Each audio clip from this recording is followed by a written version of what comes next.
اختیار دے دیا گیا، وہ چاہے تو اس کو استعمال کرے اور چاہے تو نہ کرے۔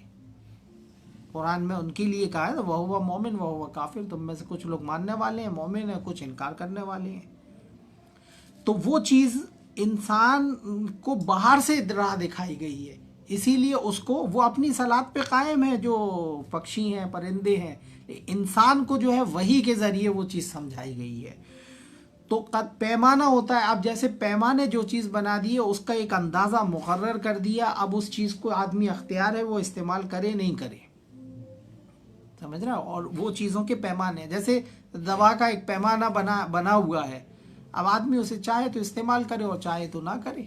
استعمال کرے گا تو اس کا نفع بھی اسے مل جائے گا، اور نہیں کرے گا تو ہو سکتا نفع نہ ملے۔ تو وہ پیمانے مقرر ہیں۔ فرمایا والذی اخرج المرعا، اور جس نے چارہ اگایا، گھاس اگائی۔ یہ قرآن میں دوسری جگہ ہے کہ متاع لکم ولانعامکم، تمہارے لیے اور تمہارے فائدے کے لیے۔ یہ ساری انتظامات جو دنیا میں ہو رہے ہیں اور ہوئے ہیں وہ انسانی فائدے کے لیے ہوئے ہیں، تاکہ انسان اس سے فائدے اٹھا سکے، اور عقل دی اللہ نے اور فائدہ اٹھانے کے لیے راہ دکھائی ہے۔ لیکن قرآن کے ذیل میں اگر کام کرو گے، آپ اس کی رہنمائی میں کام کرو گے تو وہ چیز عبادت بھی بن جائے گی، اللہ اس سے راضی بھی ہو جائے گا، اور من مرضی سے کریں گے، اپنے طور سے کریں گے تو وہ چیز گھاتک ہو سکتی ہے آپ کے لیے اور اللہ کو ناراض کرنے والی ہوگی۔ تو وہی بھی بھیجی، رسولوں کے ذریعے سے ہر چیز سمجھائی، اللہ تعالیٰ نے قرآن میں وحی کے ذریعے سے ہدایت کری۔ تو فرمایا اس نے فجعلہ غصان ہوا، اب وہ تخلیق بتائیں نا کہ چارہ اگایا، فجعلہ غصان ہوا، تو وہ کوڑا کرکٹ ہو جاتا، پھر وہ کوڑا کرکٹ ہو جاتا۔ ایک پیمانہ اس کا مقدر وہ ہے، آپ کسی پیڑ میں پانی دیتے رہو، لیکن ایک وقت کے بعد وہ پانی بھی دو گے لیکن مرجھانے لگے گا، وہ ہمیشہ تر و تازہ ہی نہیں بنا رہے گا۔ ایک پیمانہ ہے اس کا مقدر ہے۔ کوئی آدمی اچھی سے فٹ فاٹ رہے، بالکل فٹ فاٹ رہے، لیکن اس کا ایک پیمانہ مقدر ہے، وہ ڈیو میجرڈ ہے، مطلب وہ کوئی ٹائم میں تو اس کو موت آئے گی جب اس کا وقت لکھا ہوگا، چاہے وہ ہشٹ پشٹ ہوگا، ہیلدی ہوگا تو بھی مر جائے گا، بیمار ہوگا تو بھی مر جائے گا۔ سب بیماری سے تھوڑی مرتے، کوئی بنا بیماری کے بھی مر جاتے۔ تو ہر چیز کا ایک پیمانہ ایک مقدر کیا ہوا ہے، ایک اجل ہے اس کے پاس۔ تو وہ آہوا ہو جاتا، غصہ کوڑا کرکٹ کو بولتے ہیں، آہوا سڑی ہوئی چیز کو بولتے ہیں عربی میں۔ اگر جو ہے ویسے بھی سڑ جائے گی وہ، اور اگر نہیں دو گے تو ویسے بھی سڑی سڑائی رہے گی، وہ پانی دیتے رہو گے کچھ دن تازگی بنی رہے گی، لیکن ایک وقت میں اسے بھی ختم ہونا ہے، ہمیشہ تر و تازہ تھوڑی رہے گا کوئی چیز۔ تو ایک پیمانہ مقدر ہے ہر چیز کا۔ اب یہ جو وحی کی روشنی آئی ہے اس کے لیے اللہ تعالیٰ نے فرمایا سنقرئک فلا تنسى، ہم پڑھا دیں گے اور آپ اسے بھولو گے نہیں۔ پہلے تو یہ قرا لفظ بھی سمجھ لیں عربی سے، جو قرا قاف رے حمزہ جو آتا ہے قرا، یہ ظاہری طور پہ سب لوگ تو یہ جانتے ہیں کہ پڑھنے کے لیے آتا ہے، لیکن اس کا اگر آپ عربی سے میننگ لیں گے تو یہ لفظ اصل میں جمع کے لیے آتا ہے، جمع کرنے کے لیے، اور پڑھنے کے لیے اسی لیے استعمال ہونے لگا۔ جمع لفظ بھی عربی کا ہے، کوئی چیز کو اکٹھا کرنا، جمع کرنا آتا ہے قرا کا میننگ۔ پڑھنا اسی لیے آتا ہے کیونکہ اس میں آپ الفاظوں کو جمع کر لیتے ہو، لیٹرز کو جمع کر لیتے ہو، لفظوں کو جمع کر کے بولتے ہو، تو وہ پڑھنا میں بھی تو آپ جمع کر رہے ہو نا کوئی چیز، اسی لیے وہ پڑھنا بھی اس کا ایک میننگ ہو گیا۔ کیونکہ قرآن میں آپ سورہ بقرہ میں پڑھو گے تو قرو جو لفظ آیا ہے وہ مینسٹرل سائیکل پیریڈ کے لیے آیا ہے، عورتوں کے لیے۔ قرو جو لفظ آیا ہے وہ مینسٹرل سائیکل، کیونکہ اس میں خون جمع ہو جاتا ہے اسی لیے اس کو قرو بولتے ہیں عربی میں، خون جمع ہو جاتا ہے وہاں پر۔ تو اس سے ایک بہت بڑی حقیقت یہ کھلتی ہے کہ قرآن جو ہے اس کا ایک میننگ جمع کیا ہوا بھی نکلتا ہے، یعنی جو رسول کے ٹائم میں ہی جمع ہو گیا تھا، رسول اس کو بکھری ہوئی شکل میں چھوڑ کے نہیں گئے تھے جن کو صحابہ نے بعد میں اکٹھا کیا، جیسا کہ روایتوں میں آتا ہے۔ یہ بات اس سے ظاہر ہوتی ہے کہ قرآن جمع شدہ کتاب تھی، قرآن تو ہے ہی جمع شدہ کتاب، لیکن اگر اس کو عبرانی لفظ میں لیں گے، قرآن عبرانی لفظ کا اگر الفاظ ہے تو اس کا مطلب پروکلیمیشن ہوتا ہے، اعلان ہوتا ہے، اعلان کرنا، وہ میننگ بھی ہوتے ہیں۔ لیکن قرآن عربین ہے تو عربی سے لیا جائے گا، تو عربی میں اس کے میننگ قرآن پڑھنے کے لیے قرات لفظ آتی ہے، پڑھنے کے لیے بھی آتا ہے، لیکن اس کو آپ سمجھو تو الفاظ کو پڑھنے کے لیے اسی لیے آتا ہے کیونکہ اس میں بھی الفاظوں کا جمع ہوتا ہے، اس کے اندر الفاظ میں جمع کرنے کی صفت ہے۔ تو قرآن جو ہے وہ جمع کی ہوئی کتاب ہے، اور اللہ کی ہمیشہ سے جو کتاب آتی رہی ہے رسولوں پر وہ جمع شدہ کتابی ہوتی ہے، یعنی رسول کے ٹائم میں وہ جمع کر دی جاتی ہے۔ قرآن نے اس کا دوسری جگہ بھی ذکر کیا کہ اس کو جو ہے جمع کرنا، جمع لفظ بھی آ گیا اس میں، اور جمع کر کے پڑھوا دینا، یعنی کوئی چیز آپ جمع کر کے اگر آپ بول رہے ہو تو وہ جمع کر رہے ہو نا، پڑھ بھی رہے ہو ساتھ میں، پڑھنا بھی اس کا میننگ اس لیے نکلتا ہے۔ تو سنقرئک کا فلا تنسا، آپ بھولو گے نہیں، جو جمع ہو جائے گا تو پھر اس میں سے کوئی چیز چھوٹے گی نہیں، جمع رہے گا، باحفاظت رہے گا۔ انا نحن نزلنا الذکر وانا لہ لحافظون، ہم نے ذکر کو نازل کیا اور ہم ہی اس کو حفاظت کریں گے۔ مجھے سمجھ میں نہیں آتا کہ لوگ باگ اللہ کے کلام کو لے کے بھی ایسی باتیں شک والی کرتے ہیں کہ روایتوں پہ جب کہو کہ اس میں تو بہت ساری چیزیں ٹکراتی ہیں، اختلافاً کثیرہ ہے، یہ ہے، تو کہتے ہیں یہ کیسے کہہ سکتے آپ کہ قرآن میں وہ نہیں ہے، قرآن بھی تو اسی ٹائم سے آیا، قرآن کیسے مان رہے کہ اللہ کا کلام ہے؟ ارے تو اس میں وہ صفاتیں موجود ہیں جو قرآن نے بتائی ہیں کہ اس میں اس میں کوئی اختلاف نہیں پاؤ گے، تو دیکھ لو، کہیں اختلاف دیکھے تو سمجھ لو کہ اللہ کی طرف سے نہیں ہے، لیکن اس کو آپ صحیح سے سمجھو تو اختلاف نہیں ہے، تو کہتے ہیں کہ قرآن میں بھی تو اختلاف ہے، اب تمہارے سمجھ کا پھیر ہے، آؤ ہم بتائیں کوئی اختلاف نہیں ہے۔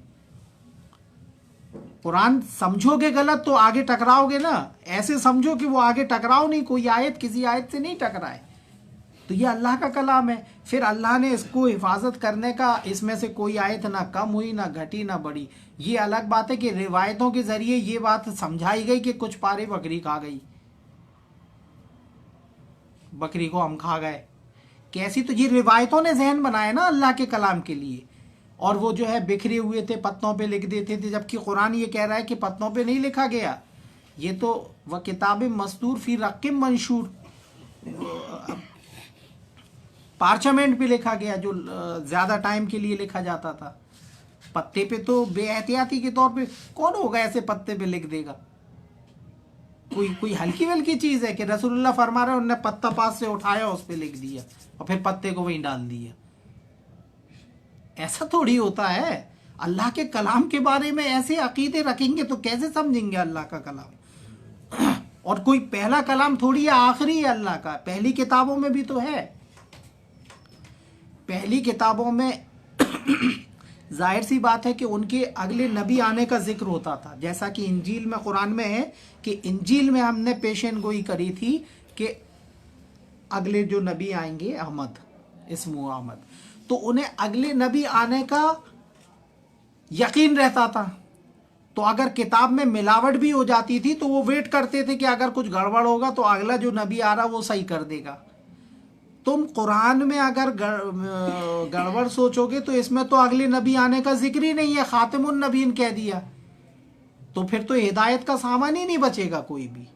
یہ حفاظت کردہ ہے، اس کو کم سے کم آپ اتنا یقین تو مانو، اور نہیں مان رہے ہو تو آؤ پڑھ لو، سمجھ لو، اور بیٹھ کے بات کر لو کہ اس میں کتنے اختلاف ہیں، کہ اختلاف بالکل نہیں ہے۔ ہم یہ ثابت کر دیں گے کہ یہ اللہ ہی کا کلام ہے، اور جس طریقے سے یہ آپ تک آ گیا ہے اس سے ہی سمجھ میں آتا ہے، جس طریقے سے پوری دنیا میں بنا ہیر پھیر کے پڑھا جا رہا ہے، جس طریقے سے پوری دنیا میں اس کو لے کے کوئی اختلاف نہیں ہے، نہ اس میں کہیں یہ لکھا پہلے سے کہ کہیں پہلی لکھا ہو کہ ہم نے ان سے سنا، ان نے ان سے سنا، ان نے رسول اللہ سے سنا کہ انہوں نے فرمایا، کہ اللہ نے فرمایا الحمدللہ رب العالمین۔ کہیں لکھا ہے کسی آیت کے پہلے؟ کوئی سنی سنائی بات نہیں ہے، نازل کردہ ہے اور آپ تک پہنچا دی گئی۔ دیکھ لو اسی میں بیان کہا تھا، اللہ تعالیٰ نے کہا کہ اس کا جمع کرنا اور پڑھوا دینا اور پھر اس کو ڈیٹیل کرنا بھی ہمارے ذمہ ہے۔ ڈیٹیل ہے، آیتیں ہی ڈیٹیل ہیں اس کی۔ تو اس طرح کے عقیدے کے وہ کہتے کہ ایک تو یہ عقیدہ یہ دماغ میں ڈال دیا نا کہ رسول اللہ چھوڑ کے گئے بکھری ہوئی شکل میں، صحابہ نے جمع کیا بعد میں، جبکہ ان کی روایتیں اگر پڑھو، اگر روایتیں تو آپس میں روایتیں ٹکراتی۔ ایک روایت کہتی ہے کہ رسول اللہ نے آخری سال جبریل نے ان کو دورہ کرایا 2 بار قرآن کا ریویژن، تو کس شکل میں کرایا جب اکٹھا نہیں تھا؟ کون سی ترتیب سے کرایا؟ پھر دوسری طرف یہ کہتے ہیں کہ جامع القرآن عثمان ابن عفان، عثمان رضی اللہ عنہ نے جمع کیا۔ کتنا جھوٹ! پھر کیسے پڑھا گیا اتنے سال تک؟ رسول اللہ کے بعد جب جمع نہیں ہوا تھا، جمع ہو گیا تھا۔ اب صحیح سے یہ پڑھتے نہیں ہیں۔ قرآن میں ساری ترتیب دی، وحی کی شکل بھی دی۔ قرآن نے یہ فرمایا کہ پوچھتے ہیں روح، خیر وہ لمبا ٹاپک ہو جائے گا، روح کو بھی سمجھنا ہے قرآن سے۔ روح القدس کس کے لیے آیا ہے، روح الامین کس کے لیے آیا ہے، والروح ملائکہ سے الگ رکھا گیا ہے، ملائکۃ والروح۔ ہمیں کچھ الفاظ قرآن کے بہت باریکی سے سمجھنا پڑیں گے اور قرآن سے اس کو میچ کر کے پھر بتانا پڑیں گے، سمجھنا پڑیں گے۔ آؤ بیٹھیں، بات کریں، سمجھیں، سارے اختلافات دور ہو جائیں۔ لیکن قرآن پڑھنے کے لیے، سمجھنے کے لیے ہے ٹائم۔ آپ کو یہ تو معلوم ہے کہ ہسٹری میں کیا ہوا، ایک ایک چیز نام معلوم لوگوں کی، ان نے ایسا کیا، ان نے ایسا، ایک ایک لائن بترتیب پڑھی گئی باقاعدہ، تبھی تو معلوم ہے۔ قرآن میں بتائیں ابھی کہ سورہ کہف میں کیا مضمون ہے، سورہ نساء میں کیا مضمون ہے، چھوٹی چھوٹی آیتیں جو بعد میں ہیں صورتیں، اس میں کیا، اس میں زیرو ہے۔ تو خود بھی تو دیکھ لو نا کہ قرآن سے کتنے دور ہو۔ ایسا پڑھا جیسے ہسٹری کو رٹ رٹ کے پڑھا، سمجھ کے اسٹوریز معلوم ہے، قرآن کی آیتوں کو کبھی بیان کیا لوگوں میں؟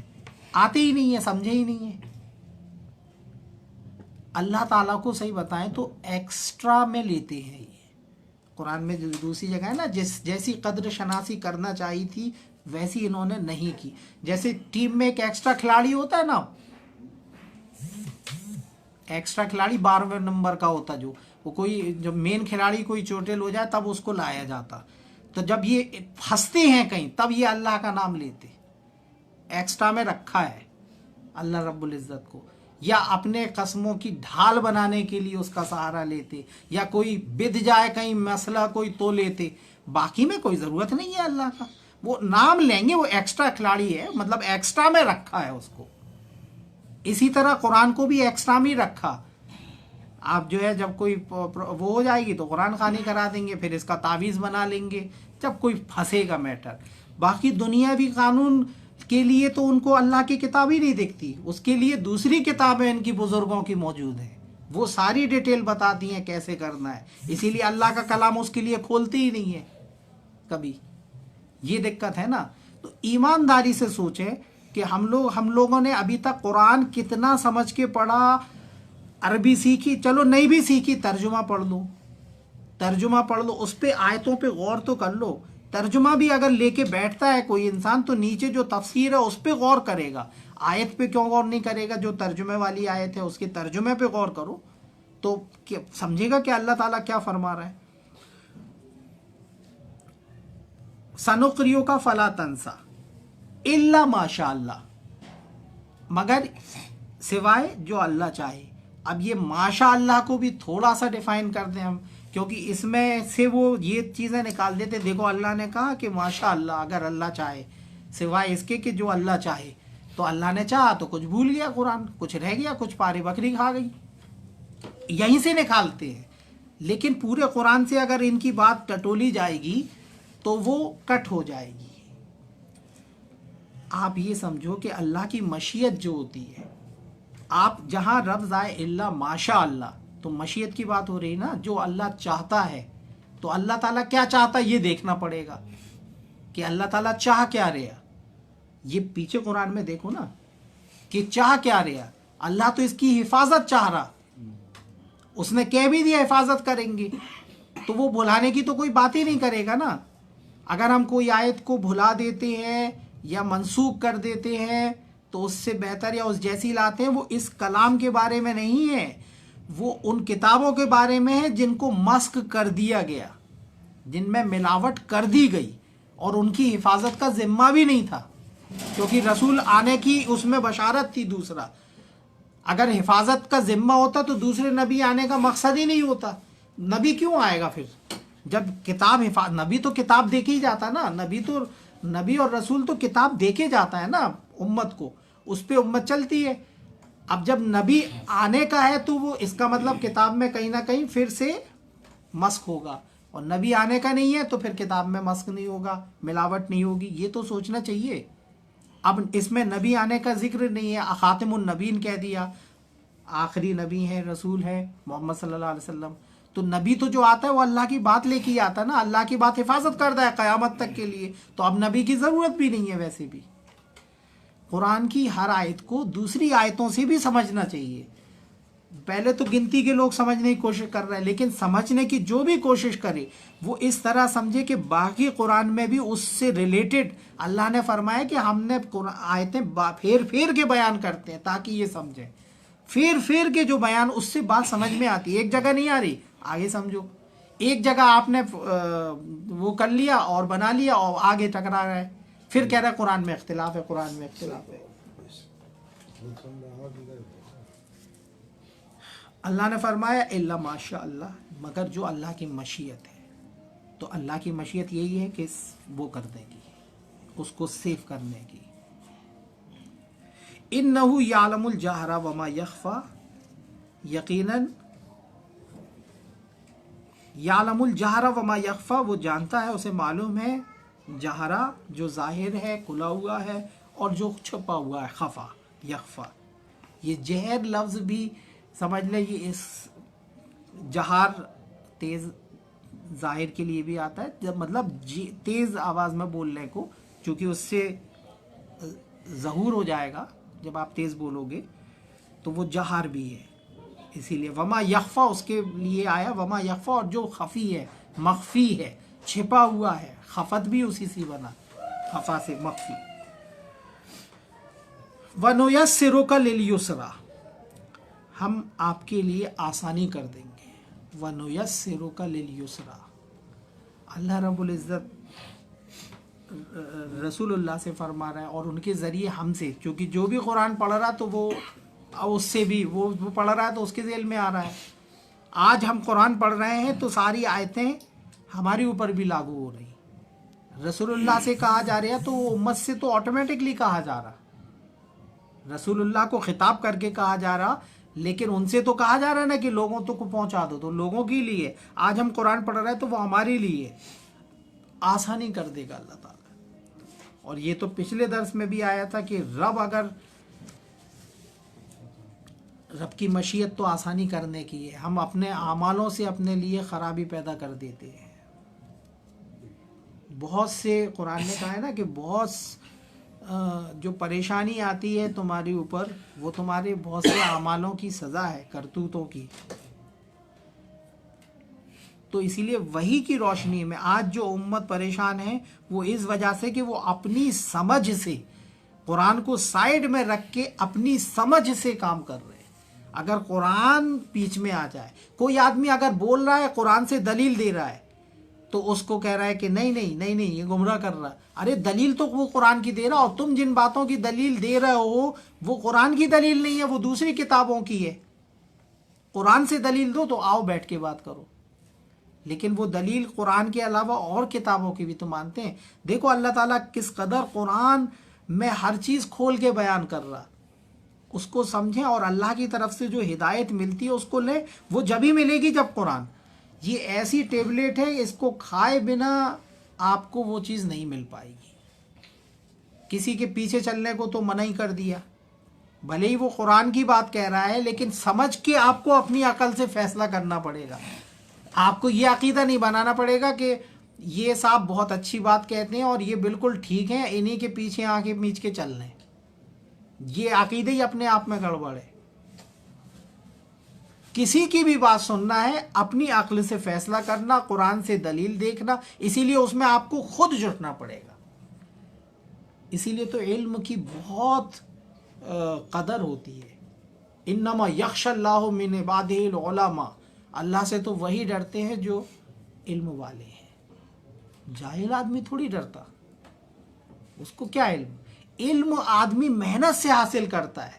پیسہ تو حرام کا بھی آ جاتا، گفٹی کی دے جائے کوئی، وہ تو بنا محنت کے بھی آ سکتا. علم بنا محنت کے نہیں آئے گا. اسی لیے علم کی قدر ہوتی ہے، پیسے کی قدر نہیں ہوتی.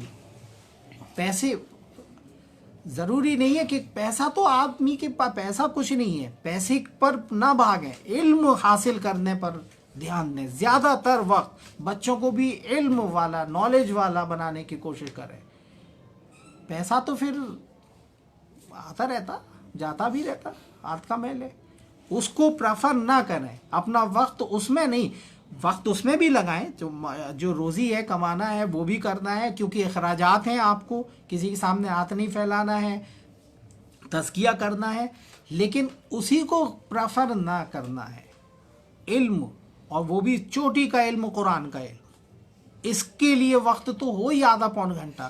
آج سے نکال لیں آدھا پون گھنٹہ، جتنا بھی نے بتایا نا کہ قرآن میں کہہ دیا انما یخش اللہ من عبادہ العلماء، اللہ سے تو اس کے بندوں میں سے صرف وہی ڈرتے ہیں جو علم والے ہیں. اب یہ الگ بات ہے کہ روایتوں کے ذریعے انہوں نے ٹھوس دیا کہ ابلیس کو بہت علم تھا. یہ جاہلوں نے ایک سوچ بنائی ہے کہ علم حاصل کرنے سے نقصان ہوتا. یہ سوچ بنانے کے لیے انہوں نے یہ روایتوں سے اور اس طرح سے دماغ میں بھرا کہ دیکھا جو زیادہ علم حاصل کرتا گمراہ ہو جاتا، جیسے شیطان ہو گیا تھا ابلیس، کیونکہ وہ فرشتوں کو پڑھاتا تھا، بہت علم والا تھا. اور قرآن کی وہ آیت بھول گئے، وَعَلَّمَ آدَمَ كُلُّ أَسْمَاءَ، اللہ نے آدم کو علم دیا تھا. اللہ رب العزت تو کہہ رہا ہم نے آدم کو علم دیا تھا، اور تم اپنی باتوں سے کہہ رہے ہو کہ ابلیس کو علم تھا. تو کون کی رب کی بات مانے قرآن کی، کہ تمہاری بات مانے؟ اور تمہاری بات سے فساد کتنا ہو رہا، ہر آدمی علم کی طرف جانے سے گھبراتا ہے پھر آدمی، کیونکہ یہ روایت بنے او بھیا زیادہ علم حاصل کرو گے تو گمراہ ہو جاؤ گے. کوئی نہیں ہوتا گمراہ، علم سے ہدایت ہی ملتی ہے، جہالت سے گمراہی رہتی ہے. تو وہ یہ سوچتے ہیں ان روایت سے یہ عقیدہ بیٹھ گیا کہ جاہل بنے رہو اور ہدایت پہ رہو گے، اور جیسے ہی تم نے علم حاصل کرنے کی کوشش کری گمراہ ہو جاؤ گے، کیونکہ یہ بنا دیا ایسا کانسیپٹ. تو فرمایا ہم آسانی کر دیں گے آپ کے لیے. چلیے اس کے بعد ایک مضمون اور بھی شروع ہو رہا، اور چونکہ وقت لیٹ شروع ہوا تھا اس بار، تو اس کو یہی رہتے ہیں 8 آیتوں تک. اگلی بار انشاءاللہ 9ویں آیت سے شروع کریں گے.